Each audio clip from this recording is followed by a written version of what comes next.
Alright, seems to me you've decided to stay with the game a little longer. If you've already reached level 15, I'm level 20 right now, and earned 130 pounds, it may take some time, then follow along.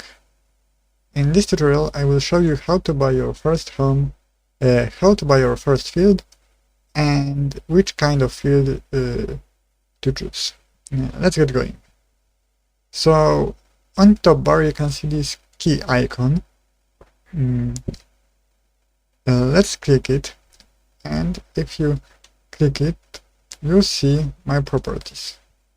So as you can see, in Renaissance Kingdoms you can have multiple kinds of properties. You can have homes, fields, workshop, you can have taverns, and some other stuff. So let's click this big button saying new models. Houses. As you can see, there are multiple models of houses available. There are differences between them. First I would get this one, so let's buy it. It's the cheapest one. You can see, let's look at it, how it looks inside and outside. Let's buy, and you can place it in your town, assuming that there are spots for that by the planning assistant.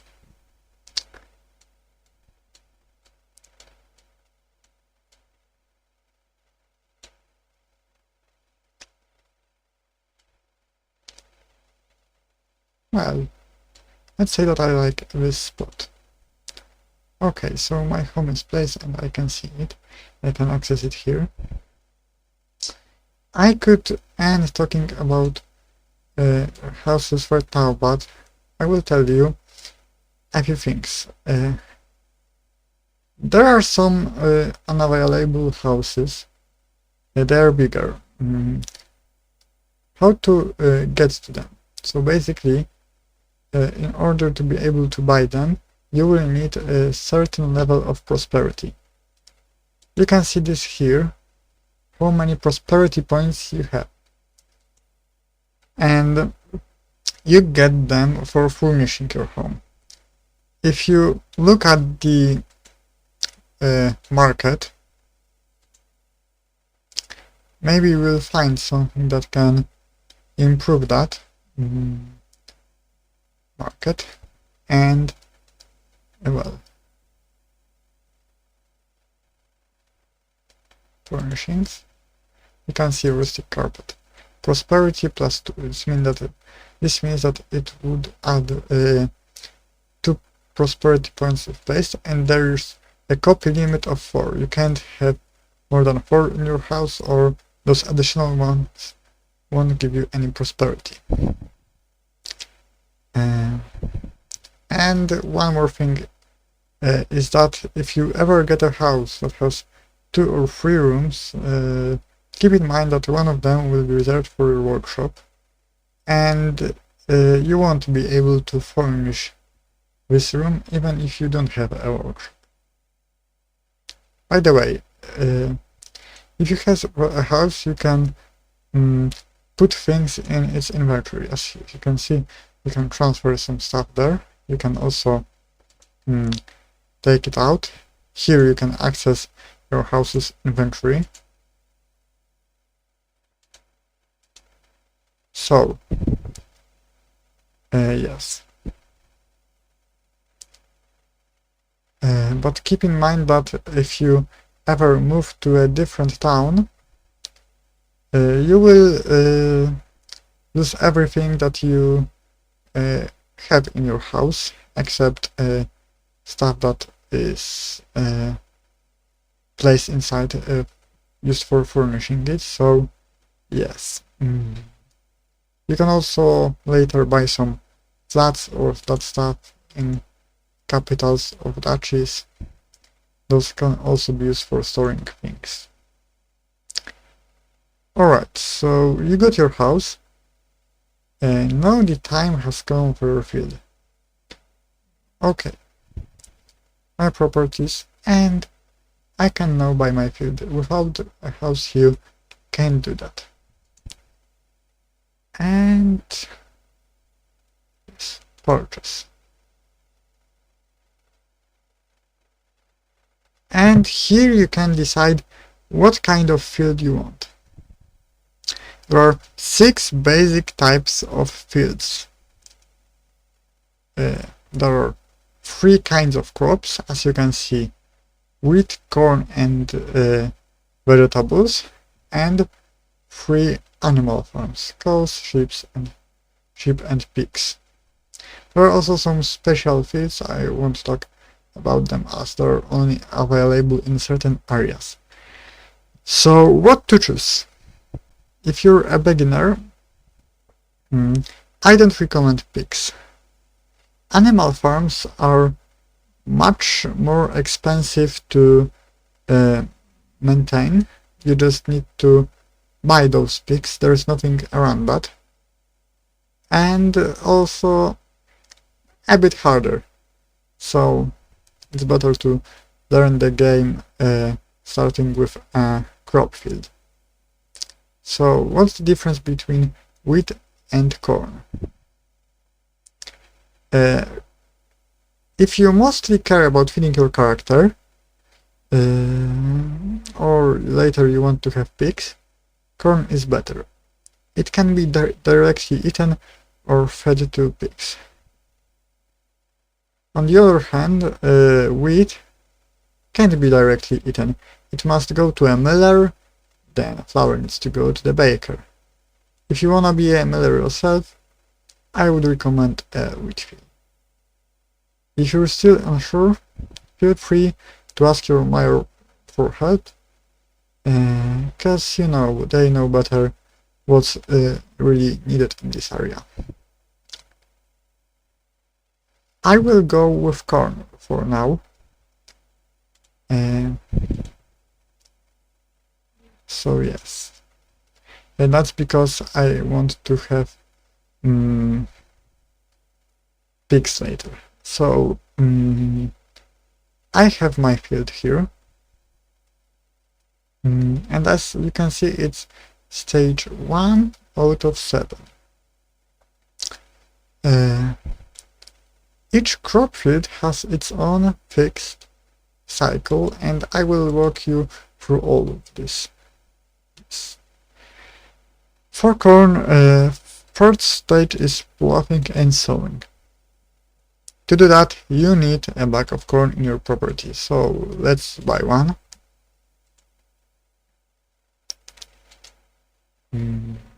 Market. And let's see, oh, pretty expensive, but need it anyway. 1 bag of corn. Purchase.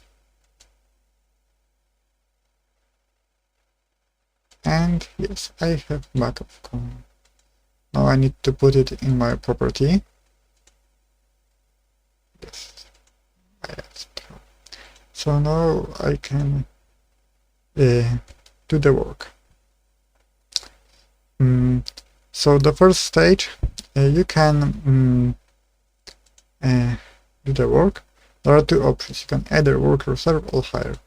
Why hiring is unavailable, I will tell you in a while, but generally speaking, if your character is new, it's better to do that yourself to save money.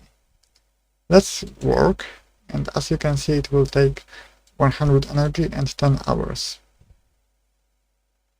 Okay, let's schedule this task, and I will start working.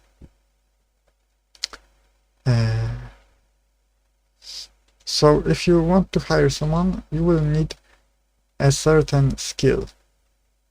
I will talk about skills later for this stuff. Also, keep in mind that your country might have some laws related to minimum wages, so you really want to check that out. if you want to hire someone, you will be able to set their minimal characteristic level as long as the skill that is required for that is enabled. Okay, so first stage is ploughing and sowing. Days 2 to 6 are for growing. Nothing can be done then. And stage 7 is collecting crops. That can also be done yourself, or you can hire someone. Alright, now wait, let me switch to my other character.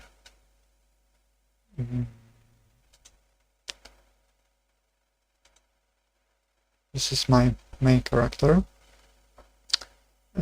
So I have a wheat field. Yeah, I put an offer for that. A wheat field has a 10-day cycle. First stage is ploughing. The second one is sowing. This one requires you to have a bag of wheat in your house. Days 3 to 9 are for growing, and finally on day 10 you can collect your crops. I also have vegetables on this character. Those are the simplest ones, though they are kind of less necessary as they are for charisma. They are not a basic food source, and you get less of them with the same effort. Though those only need to be collected on day 5. You know, apparently, according to the French, vegetables grow on their own. No help required. Okay, so let's talk about animal farms. I talk about sheep first. That's because I have a sheep field on one of my characters. Here it is. And my sheep field. Here we go. So animal fields have no strict cycle. You can have up to 2, 3 or 4 animals depending on your skills. You need to feed your animals every day except for the day you buy them.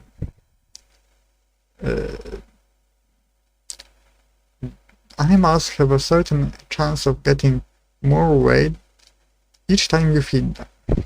The animals also have a random chance to die. For sheep it starts on day 7, and for cows and pigs it starts on day 10. So let's look at this sheep field.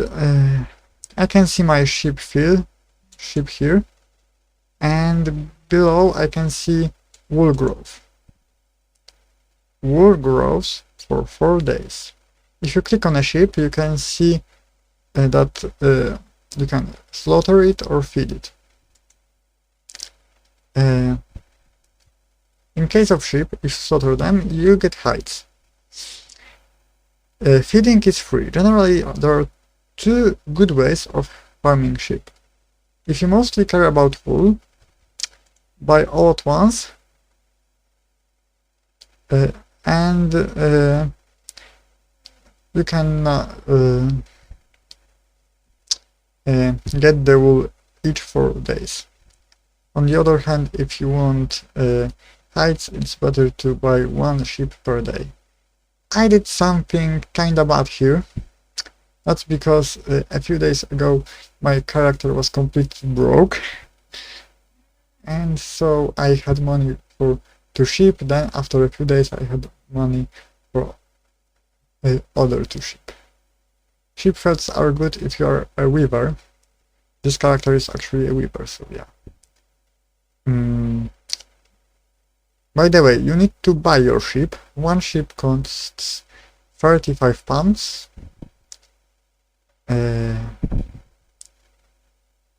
And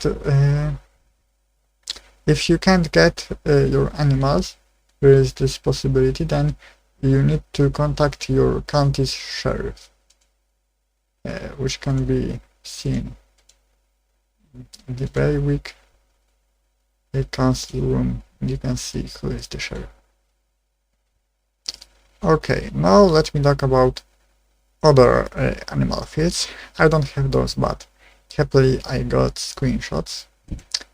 Thanks to Ati for this one. For cows, you can see the cows on the top, and it's the same as for the sheep. Below you can see milk production. Cows are full after 3 days. If you want to get that milk, you will need a bucket, of course, and you can also slaughter those cows and feed them. Oh, by the way, forgot to say that for slaughtering animals you need a knife. Knife, bucket, that stuff has to be in the inventory for work. A cow costs 45 pounds. If you slaughter a cow, you get 100 weights of cow. This can be turned into meat, pieces of meat by butcher. For cows, I think it's best to buy them all at once, because getting milk is usually the primary goal of having a cow field. And finally, the pigs. Pigs are a bit different. They don't give you anything like milk or wool. They're great for meat. I would recommend buying them one per day, so you can slaughter them without any issues. And as for feeding them, you have two options here. You can either feed them free food as for all other animals, or you can feed them a bag of corn. If you feed them with corn, they have a double chance of increasing weight. Price of a pig is 25 pounds. Alright. Now let me cover the skill trees. Let me switch to that. A new character. Here. Here. So let's go. Skill trees.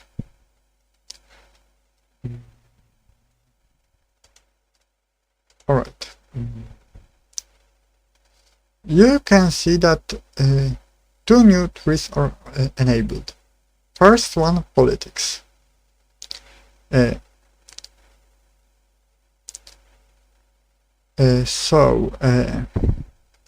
would definitely enable citizenship.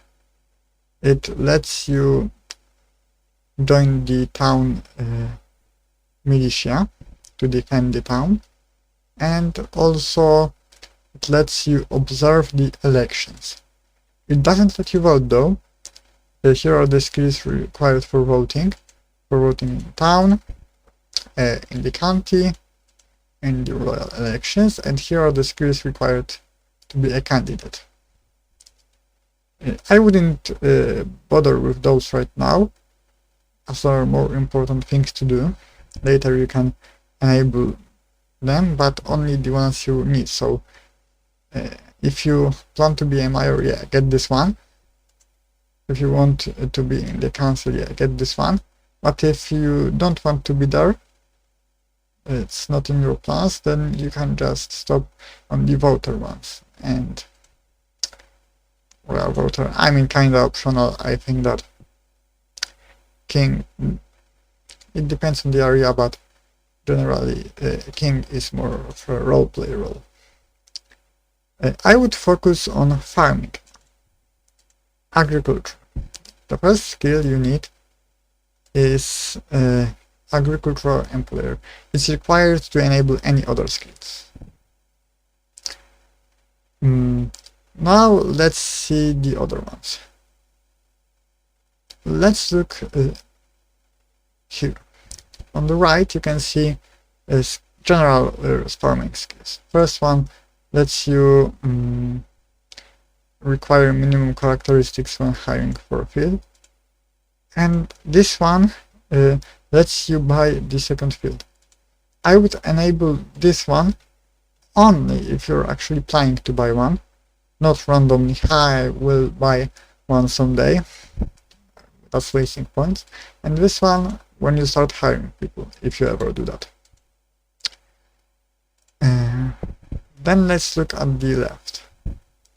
First skill gives you some bonus to yield. Second one enables vegetables.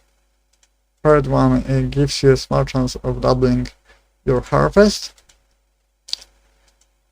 And final one lets you gives you a chance of getting a bonus when selling or plot. In the middle you can see animal related skills. First one, increased chances of weight gain. Second one enables sheep and cows. Third one lets you raise 3 or 4 animals in a single field, and the last one increases life expectancy.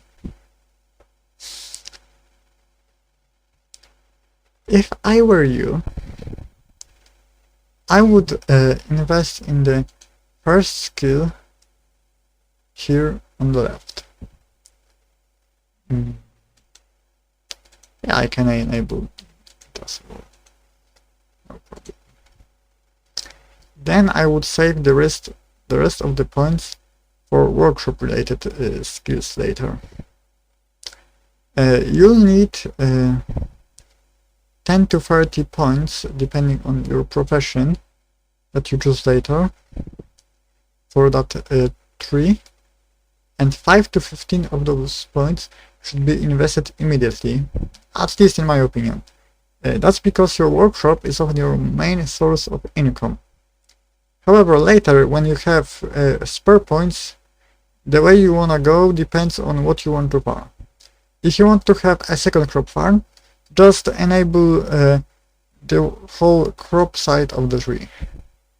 If you want to have an animal farm, I would first enable the whole middle part before even buying the field. I mean, farming just 2 animals is counter-effective, and longer life expectancy, I mean, everybody likes that. I hope my tutorial was helpful. Next one will be about stuff you can do when you reach level 25. That's choosing your inclinations and buying a workshop. You will need 100 pounds to buy your workshop, so yeah, you need to start getting the money. Thanks for watching. See you in the next one.